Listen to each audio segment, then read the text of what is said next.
Welcome back to the newsroom here at Euronews. Lovely to have you with us this afternoon. Now, as the end of the year approaches, we've been taking a look back at some of the stories that made headlines in 2018.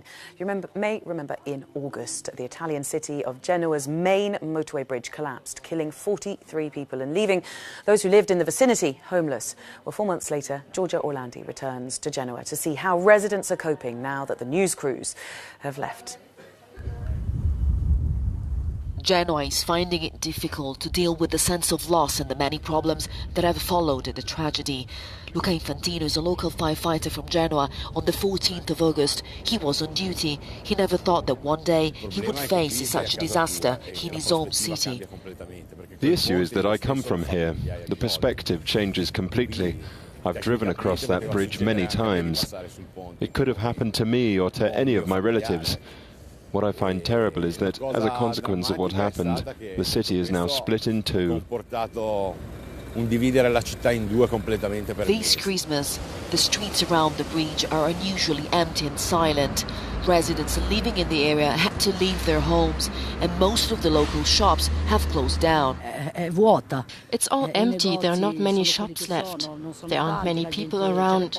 We can all feel how sad this Christmas is going to be when you think about the people who are not here anymore.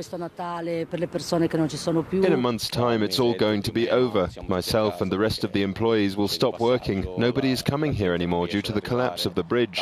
We have to close our company. Businesses across the city have suffered the most. 400 million euros has already been wiped off the city's balance sheet, and for freight traffic, the loss of this key arterial road is being felt on a daily basis. We are currently driving through the new highway that was opened on the 10th of December to help heavy vehicles reach the port area. They amount to 6,000 of the 80,000 in total that used to get there through the Orlandi bridge before the collapse. Genoa's port is one of the most important in Europe.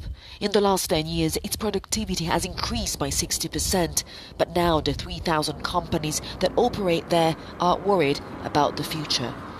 The collapse has meant we had to restructure our activities and create a new way of moving around the city. Together with that, we had to think of how to carry on working and operating inside the port.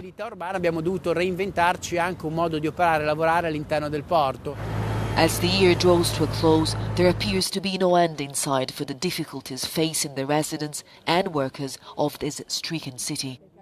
Despite extra funds and aid pledged for the next 12 months, there are growing fears that there will not be enough to heal Genoa's wounds. Giorgia Orlandi, Euronews, in Genoa.